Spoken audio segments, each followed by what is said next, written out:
Welcome to another episode of the Left of Lansing podcast with Pat Johnston. A progressive insight into Michigan's political and cultural world. And of course, an entertaining podcast designed to shine a light on how to make Michigan's political machine work for the people. Now, from the Left of Lansing headquarters, located in his attic, here's the award-winning Pat Johnston.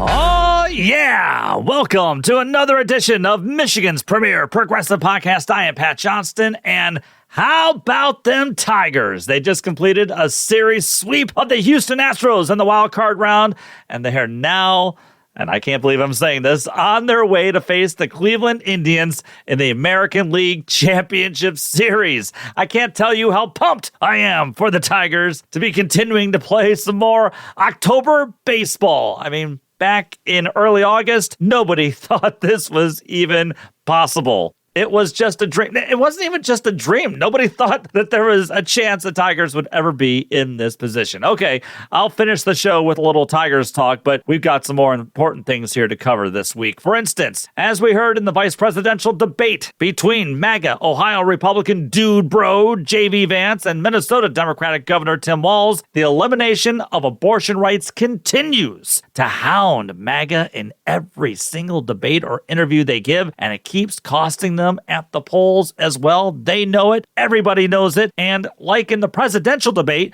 where Vice President Kamala Harris jumped from the top rope and landed a devastating elbow on dear leader Trump's head as he insisted that everyone wanted him to take away basic healthcare freedoms from women across the country, Vance also squirmed as Walz hammered both Vance and his boss's desires to set some kinds of abortion bans into effect. And it just goes to show how much America, especially women, resent Trump and the Republicans for attacking their basic rights, their basic freedoms, and putting them all in danger in the name of Christian nationalism, and also because of Trump and Vance's loathing of women having any kinds of agencies over their healthcare decisions. And because of those decisions, women are paying with their health and with their lives as MAGA right-wing state Republicans across the nation are enacting some of the most hate-filled anti-abortion care laws. Coming up to talk more about why abortion care is once again a major election issue will be Amanda Mazur, who is the vice president of Northwest Michigan Reproductive Freedom, and I cannot wait to talk with Amanda here in a few moments. Now, first, there are a couple of things I want to talk about here this week. First, after the VEEP debate, J.D. Vance visited Auburn Hills here in Michigan, and Detroit News reporter Craig Mazur tweeted the following experience that he had before Vance's cult rally, and I'm quoting here, okay? Here in Auburn Hills, where J.D. Vance will be speaking this afternoon. At the press check-in table, a volunteer says they need me to risk my life to make sure the truth about Donald Trump gets told. I asked the volunteer what they were talking about, and another volunteer said that she knows powerful forces are telling me what to write. I said that wasn't true. Oh, whoa. All right. There it is, everybody. I mean, that's MAGA Republicanism in a nutshell. And I have to say, I do fear for reporters and their safety because these cult followers have been so brainwashed that they will cause, or at least threaten to cause, violence. Violence is part of the MAGA trademark.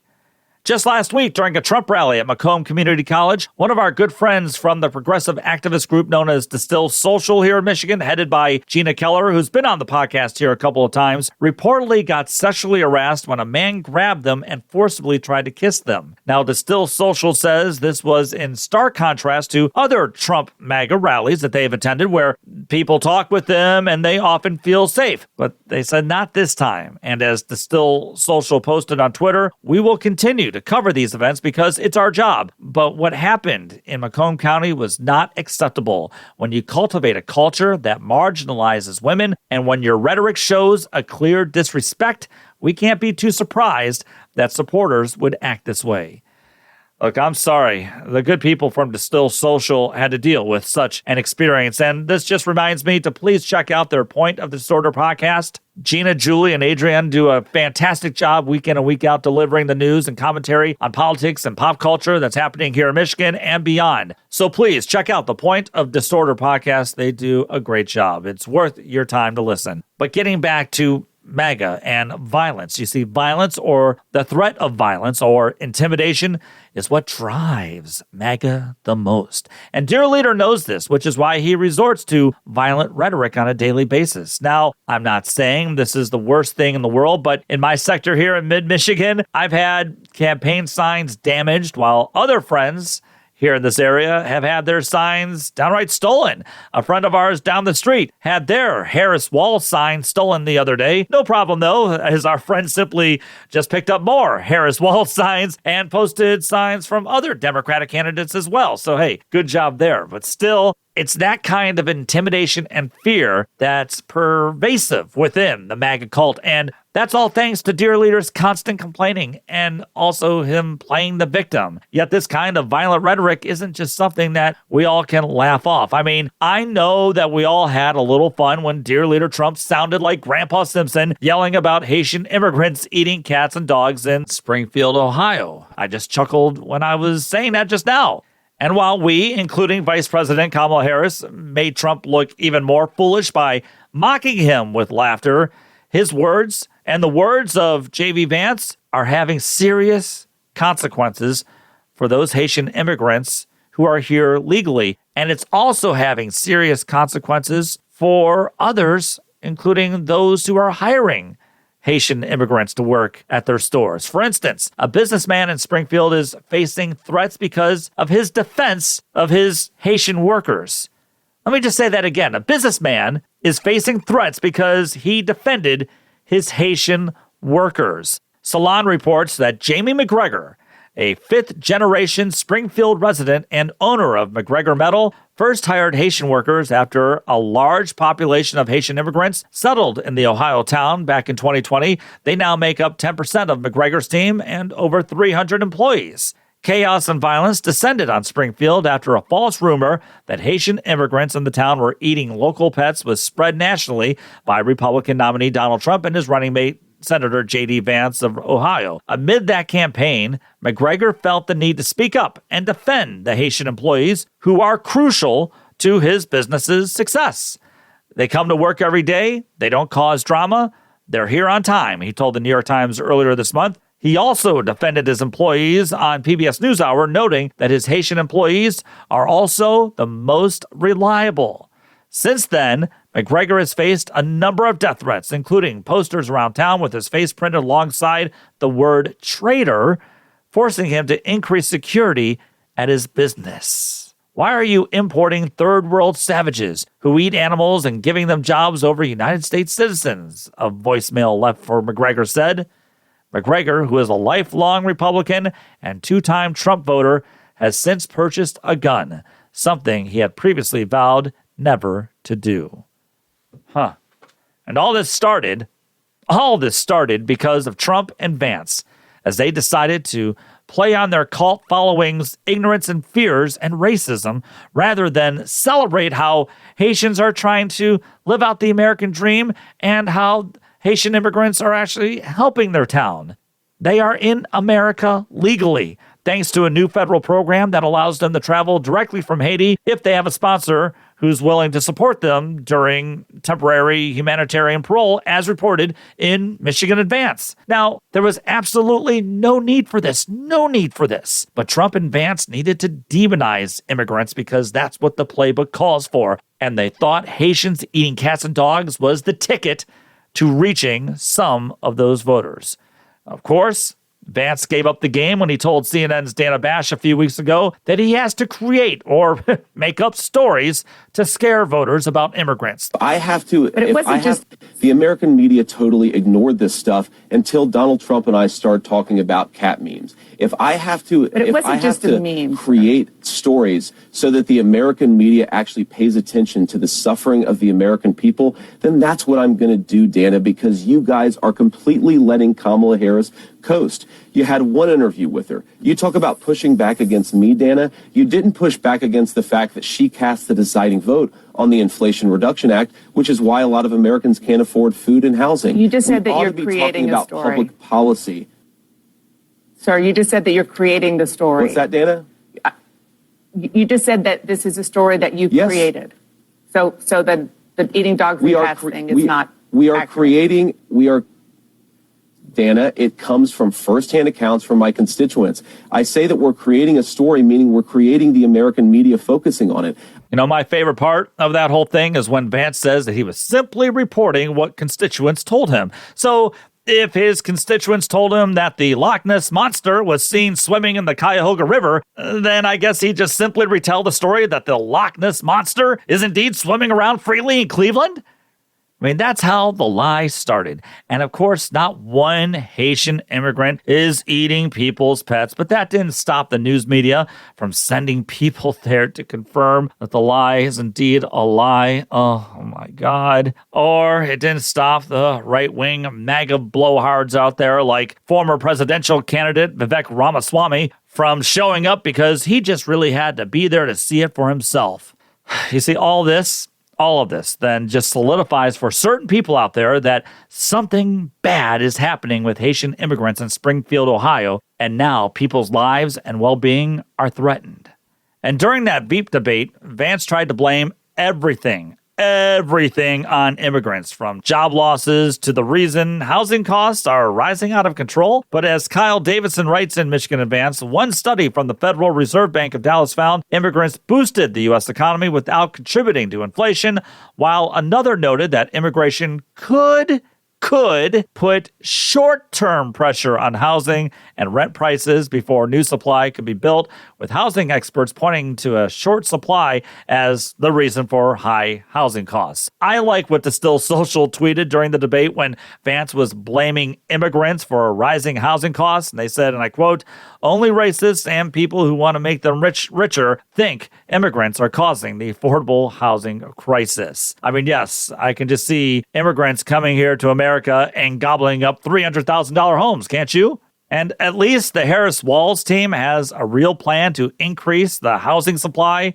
while also lowering housing prices. I mean, as it stands, people right now are priced out of housing thanks to Wall Street speculators, and then they have to rent for a house at sky-high prices. This is not sustainable. California Democratic Congressman Ro Khanna recently tweeted, "My Stop Wall Street Landlords Act will help solve the market supply and demand issue by stopping Wall Street from buying up single-family homes." That's the problem. You see, something needs to be done since these greedy Wall Street hedge fund people gobbled up homes during the Great Recession and continue to make loads of cash. And that's where I do believe, if you don't mind me saying, that Governor Walz aired during the debate.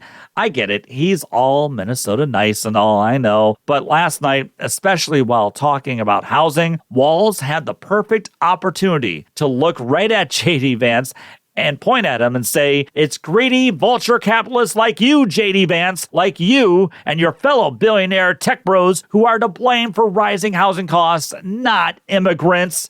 I mean, that was a perfect opportunity for him to just say, "Hey, you want an illustration? You want a bad guy for why housing prices are more expensive? This is your guy." I didn't think Walz did the best job at portraying Vance like the greedy, woman-hating bro that he's always been. I think he needed to be 2012 Joe Biden. I mean, remember, as Obama's vice president, Joe Biden served as Obama's attack dog, and he thoroughly dismantled and belittled then Republican boy wonder Paul Ryan in that year's vice presidential debate. Biden did a remarkable job. Look, I think that Tim Walz did a fine job, and it's obvious that he was coached not to do anything to really disrupt the campaign. But for far too many times, he allowed Vance, in my opinion, to say that he agreed with Walz, and that, in a way, allowed Vance to portray himself as not all that radical when he really is. Now, again, the debate turned out to be essentially a tie, but I do think it would have been productive for Walz to have been more of a fighter against Vance, and he still could have done it in a Minnesota nice kind of way. And in fact, I will say this, though, that the governor was pitch perfect on two fronts on that debate night. One, near the end of the debate where he cornered Vance by asking Vance if he thought Trump lost the 2020 debate. Vance refused to answer, and Walz called it a damning moment. And it really was. It really was. And it showed just how much Vance is in this to appease his dear leader and to go along with whatever Trump says, unlike Trump's previous VEEP, who had his life threatened on January 6th. And predictably, while making his Auburn Hills appearance after the debate, Vance doubled down on why he wouldn't answer Walz's question, saying, quote, "Here's the simple reason. The media is obsessed with talking about the election of 4 years ago. I'm focused on the election of 33 days from now because I want to throw Kamala Harris out of office and get back to common sense economic policies. Whatever those common sense economic policies are, I'm all ears, JD." Now, it should be noted that Vance knows how to sound polished, but as Walz demonstrated at that moment during the debate, there's no way to wiggle out of answering if you're for democracy or not. You either are for it or you're not. And the other part where I think Walz did an effective job at cornering Vance, just as Vice President Harris did with Trump, was on the issue of abortion. A CBS Snap poll after the debate showed that Walz earned a 62 to 38% advantage over Vance when it came to the issue of abortion rights. And like his dear leader boss, Vance danced around the issue as fast as he could, promising that his boss would never, ever, ever back some kind of national abortion ban, even though J.D. Vance himself supported a minimum nationwide abortion standard, which, in case you're wondering, is a national abortion ban. But what Vance showed himself to be is someone who simply loathes women, especially women who have the gall to make it in the world the way they see fit. You know, freedom.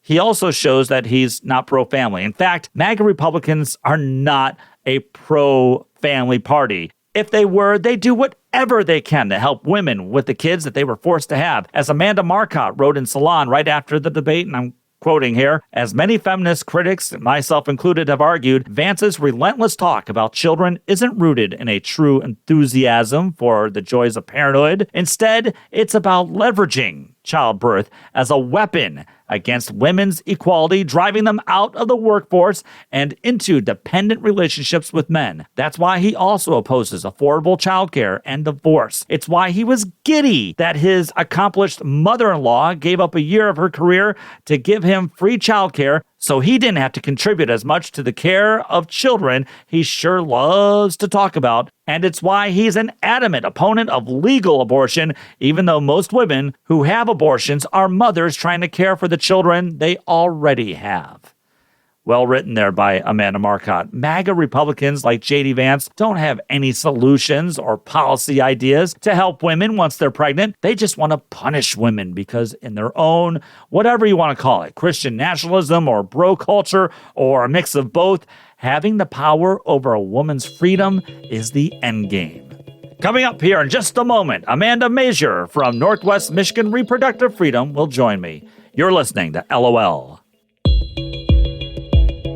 It's Michigan's premier progressive podcast, Left of Lansing with Pat Johnston. If Pat's brand of progressive pontifications is getting you all riled up and you'd like to give him a piece of your mind, or if you'd like to tell him he's doing an outstanding job and to keep up the great work, just email him. That's leftoflansing@gmail.com. Do you have stories you think Pat must know about or guest ideas for future episodes? That's leftoflansing@gmail.com. Want to share your thoughts on how to grow Michigan's population or which flavor of Faygo Pop is the best? It's rock and rye, by the way. Just email Pat, leftoflansing@gmail.com. Now, here's Pat. As Jessica said, the best way to reach me is leftoflansing@gmail.com. That's the best way to continue the conversation on any topic that I bring up here. And it's also the best way for you to let me know of any stories that I should highlight here on the show. And it's also the best way to let me know if there's someone you think I should invite here on a future show. That's leftoflansing@gmail.com. And please, please, please subscribe to Left of Lansing wherever you listen to your podcast, and subscribe to us on YouTube because subscriptions are really important to we podcasters. So please subscribe and give it a 5-star review if you can as well. Okay, As I mentioned before the break, abortion rights and the freedom of women to make their own reproductive choices is still one of the major issues in this election. And that's not a real big surprising revelation, considering how the right-wing Supreme Court majority's decision to overturn Roe v. Wade is having severe repercussions for women across the country. Without the federal protections that women enjoyed under Roe, now states are making their own laws. And while there are states like here in Michigan that have enshrined abortion rights and repealed laws meant to make it more difficult for women to receive abortion care, there are other states with MAGA Republican majorities that are going out of their way to pass some of the most draconian anti-abortion rights laws. So joining me to talk more about the importance of this election when it comes to reproductive rights is Amanda Mazur. Amanda is an abortion rights advocate and is also vice president of Northwest Michigan Reproductive Freedom. Amanda, thanks so much for being on the show this week. I appreciate it. Yeah, thanks for having me on. If you don't mind, Amanda, since I covered this in the first segment, I'd like to get your take on the part of the vice presidential debate where MAGA Republican Ohio Senator J.D. Vance said that he doesn't support a national abortion ban, but when he ran for his Senate seat, he said that he did support a national minimum abortion standard. Now, I think that there's a 15-week abortion ban that's been introduced by South Carolina Republican Senator Lindsey Graham. And I really haven't seen the national corporate media really ask either Trump or Vance about this issue. And it seems to me, Amanda, that a minimum abortion standard is still an abortion ban. Am I wrong? I mean, they can call it whatever they want, but in the end, if it puts a line in the sand that says if you seek an abortion after this point, you will be criminalized, your doctor will be criminalized, that is literally a ban. So despite all of his fancy footwork trying to make his stance on abortion rights and the party in general more favorable to the public, we've seen from his past rhetoric, from Trump and other Republicans' actions when they held power, that they are opposed to reproductive freedom. And so I think actions mean more than words at this point. Abortion rights activist and writer Jessica Valenti, I love a lot of the stuff that she writes, and she posted a tweet this morning where she is just lambasting the media for posting headlines. For instance, there's one saying, Trump says he'll veto a national abortion ban, when no one has really pressured him to answer if he'd agreed to these so-called minimum standards, whatever they say. I mean, what I don't get, Amanda, is how anyone can take these guys, whatever they say on this issue, especially at face value. Look, I mean, they have seen in the past couple of election cycles that people care about reproductive freedom. It's been said that abortion wins elections. Their views are not what the majority of Americans want. And so they are trying to disguise their views, backtrack, say whatever they can say. So they aren't being tied to these bans, this crisis of care that's currently happening in so many states across the country right now. I thought maybe the best part of the debate for Minnesota Governor Tim Walz, or at least his best line, was when he asked, how can we say something as basic as your rights is determined on geography? I thought that was his best moment because, Amanda, I mean, that's where we are. And as we're seeing, where a woman lives determines what kinds of reproductive freedoms she has. And that's not what America should be about. No, absolutely not. It's scary. It's harmful to so many folks in the population, whether it's because of their financial situation, their skin color. We just can't be determining care by where you are in the U.S. And yeah, that was a great line by Walz. You know, as you were talking, I did think of something else that Governor Walz said, and it was an excellent point. And it's when he put Vance in a corner saying that Vance doesn't support policies to help care for these kids when after they're born, or any kinds of policies to help mothers take care of these kids, like affordable childcare, for instance. But I think there's something more to this. And I think Vance, I don't know if he wanted to purposely do this. Maybe he accidentally laid it out there for everyone to see, because as we know, he said it many times and many podcasts and interviews. I mean, he's laid it out there that he kind of loathes women who don't have children. But, it's obvious that he really only loathes women for having any kind of choice when it comes to their reproductive freedoms. And it shows, at least to me, that they really don't think highly of women other than being some kind of baby-making vessels. I don't know. I'd like to get your take on that.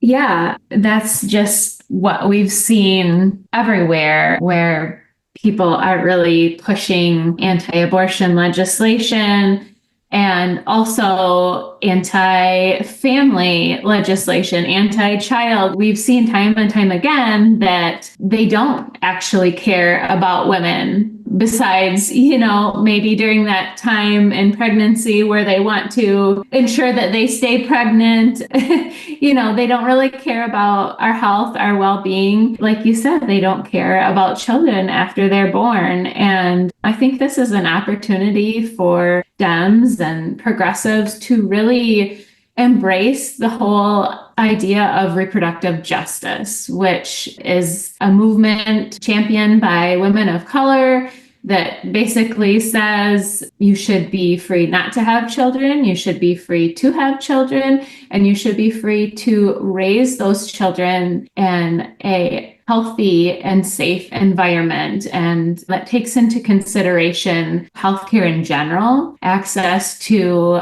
housing, safe environments, living free from violence, a just criminal justice system. It takes into all of those things that I view as pro-family. And I think that's where Walz has demonstrated in Minnesota that he does support those values. And I think in general, the party needs to really head in that direction, in contrast to the Republican Party and how they have really no positive plans for women, children, people of color, LGBTQ folks, anyone, really. Right. And Amanda, if you don't mind, I would just like to piggyback what you just said here. You said that Democrats are the ones who are actually proposing pro-family policies. They're presenting everyone with a pro-family agenda. I've always been steamed at how easily Democrats always gave up that pro-family agenda towards the Republican Party when they have nothing of value or they have nothing to really offer in terms of being a pro-family party. They aren't.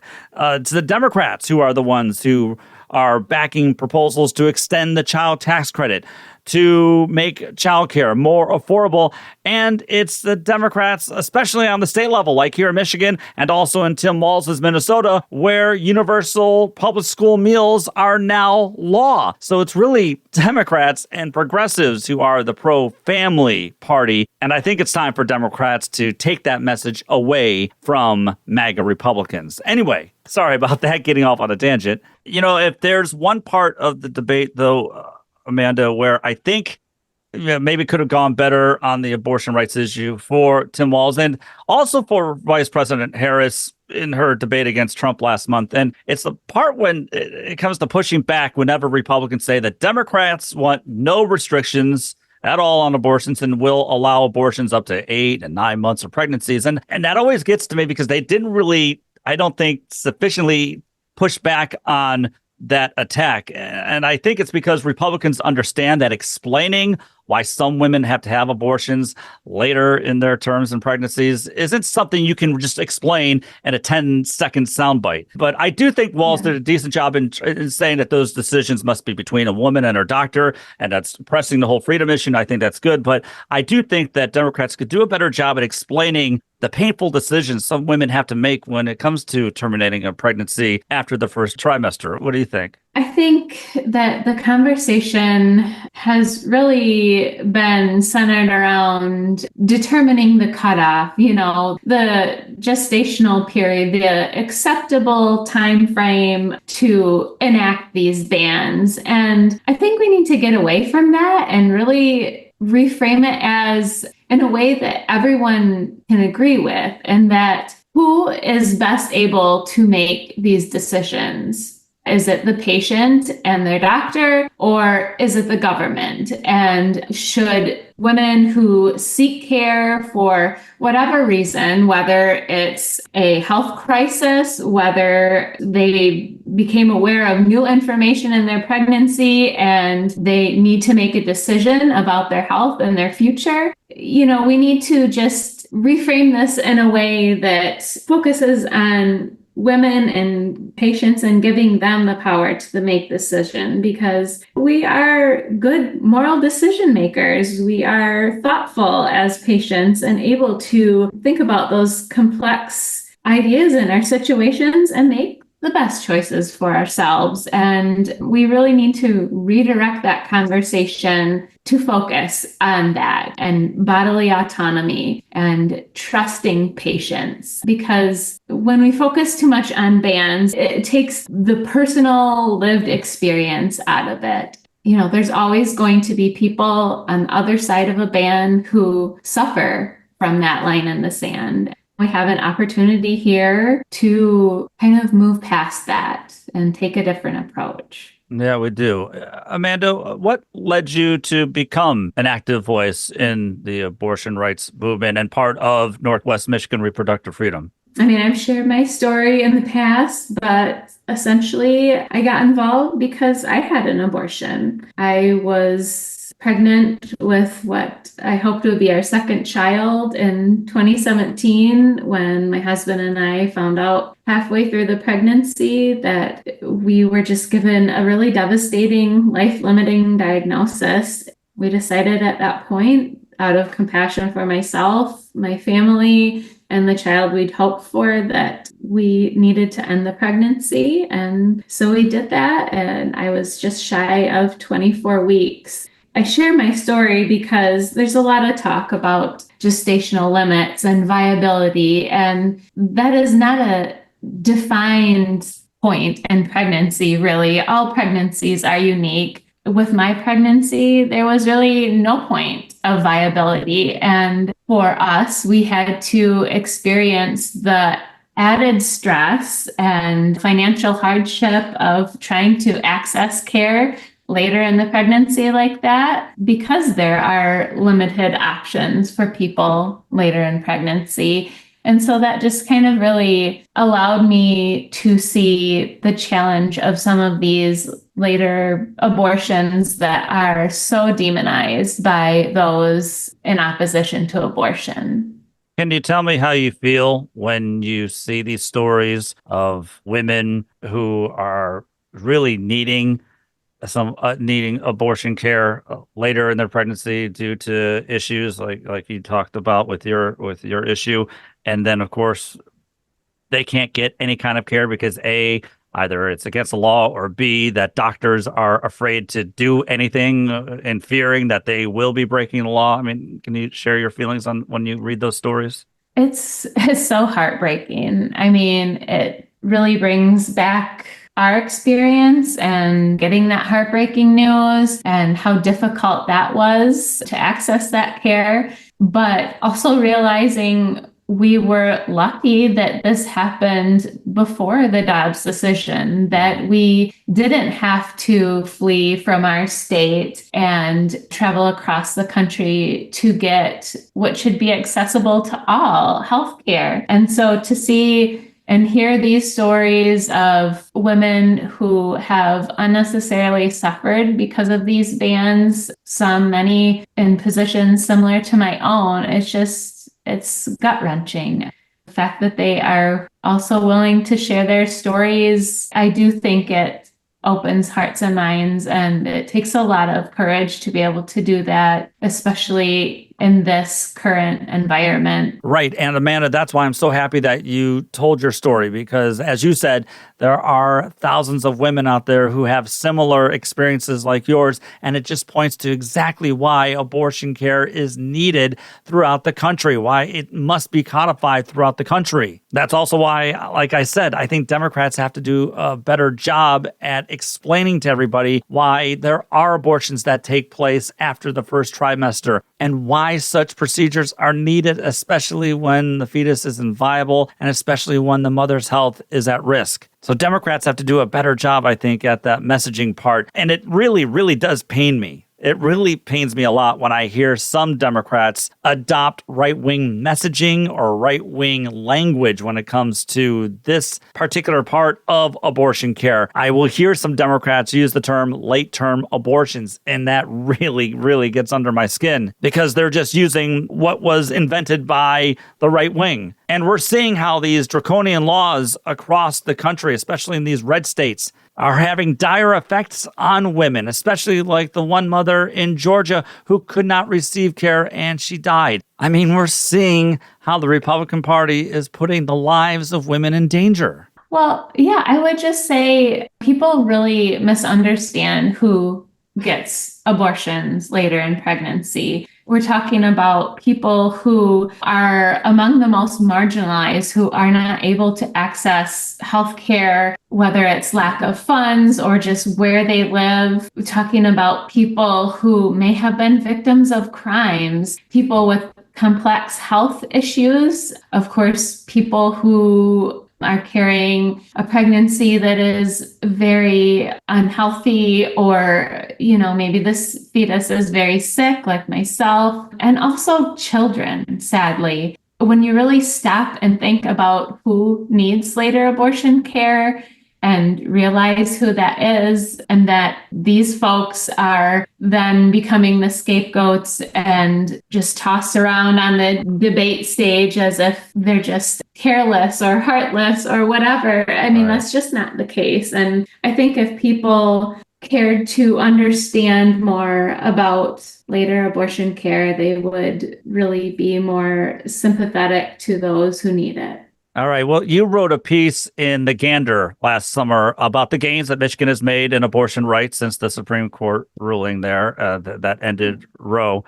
And in the piece, you gave some advice to those who will be on this side of the fight advocating for abortion rights in this election. And you wrote, "Don't use stigmatizing language pushed by anti-abortion groups." I was wondering, what kinds of language are you talking about? Well, I mean, you mentioned late-term abortion as a very damaging term that has been used by both the right and also left. It's not medically accurate. Abortion later in pregnancy, or just referring to at what point that abortion took place, are better terms. And then, I have heard even Democrat candidates running as recently as a couple of years ago mention that abortion should be safe, legal, and rare.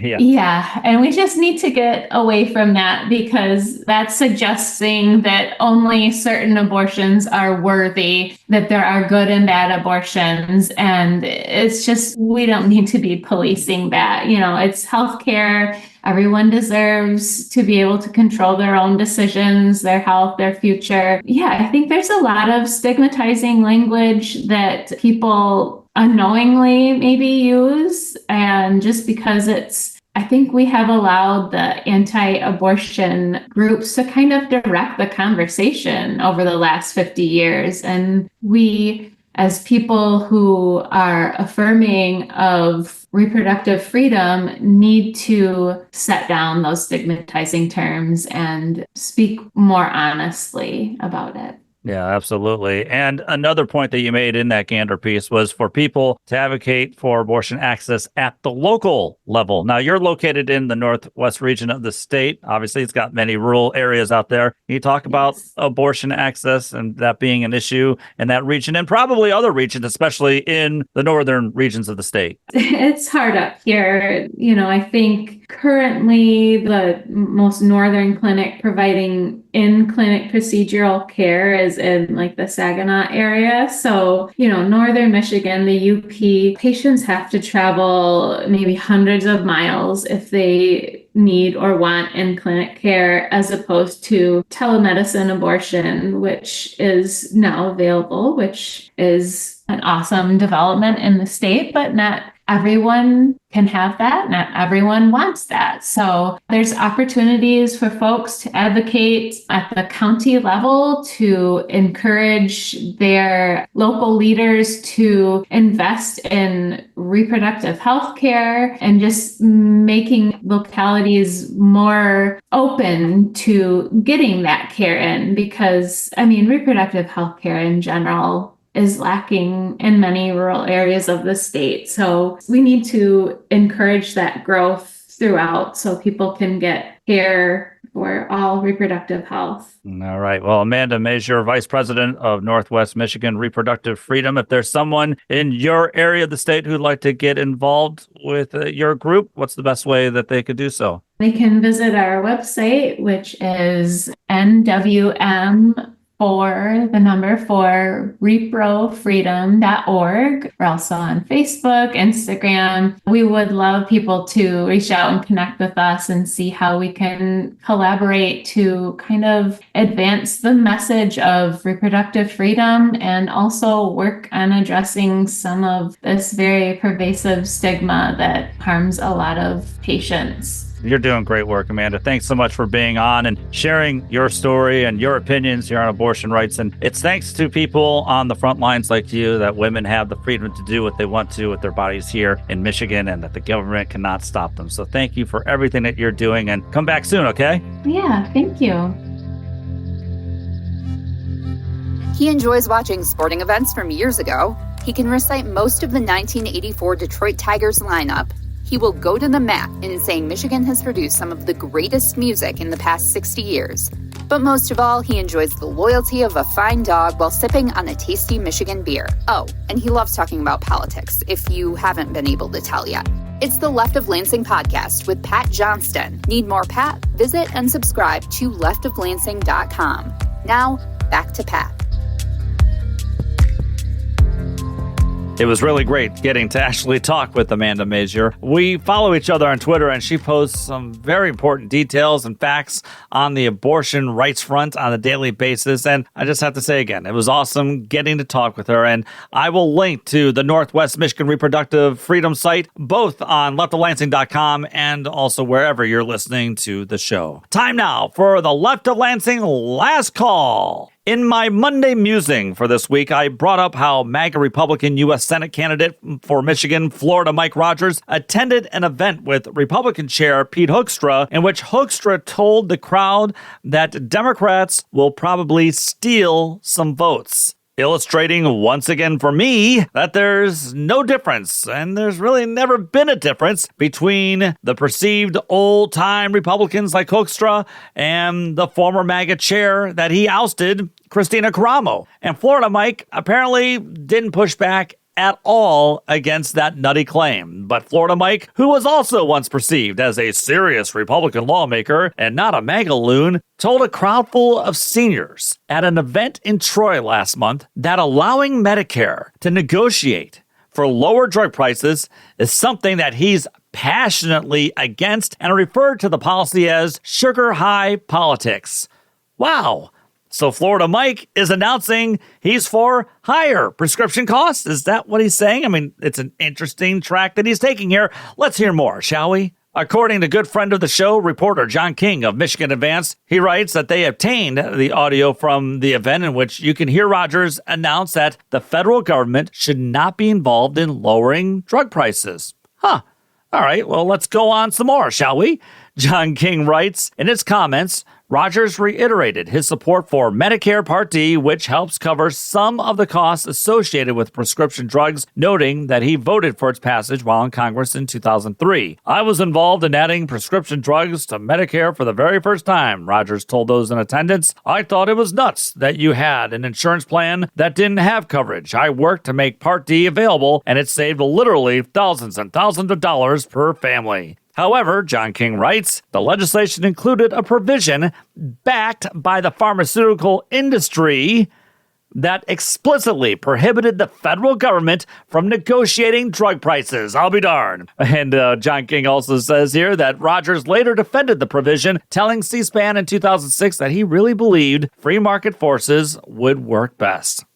But according to a 2019 Congressional Budget Office report, the reward instead was a quadrupling of net spending on specialty drugs and Medicare Part D from $8.7 billion in 2010 to $32.8 billion in 2015. Wow, that's a pretty mighty fine day's work there, Mike Rogers. I'm sure that was just dumb luck for your pharmaceutical pals. So while Democrat Alyssa Slotkin, who's Florida Mike's opponent for the Michigan U.S. Senate seat, she voted for the Inflation Reduction Act in the House, and now she can rightly tout the success of the IRA's ability to lower some prescription drug costs, and while it also capped insulin at $35 a month. But Florida Mike would have been against that?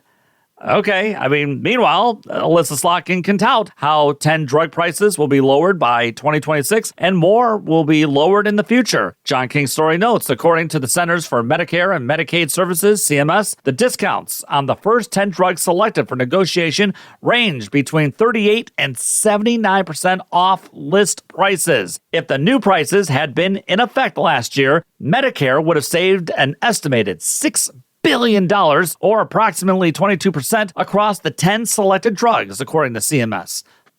And Florida Mike Rogers is against that? Well, look, as I've talked about here recently, this maybe should not come as a surprise considering how much bribery cash Florida Mike Rogers has accepted through the years from the pharmaceutical industry. Don't forget, Florida Mike was advocating for loosening up restrictions on pain medications when he was in Congress, and then soon after, the opiate crisis exploded. Hey, but at least Florida Mike cashed in on everyone else's expense. But what do I know? Maybe fighting for higher drug costs for average Michiganders while raking in more pharmaceutical cash is a winning campaign strategy. I cannot wait to see how it turns out for Florida Mike. You're listening to the Left of Lansing podcast. The music you're hearing is by Wanderbeats. To hear the latest project, check out Space Leopard on your favorite streaming site. Now back to our favorite progressive voice in Michigan. It's Pat Johnston.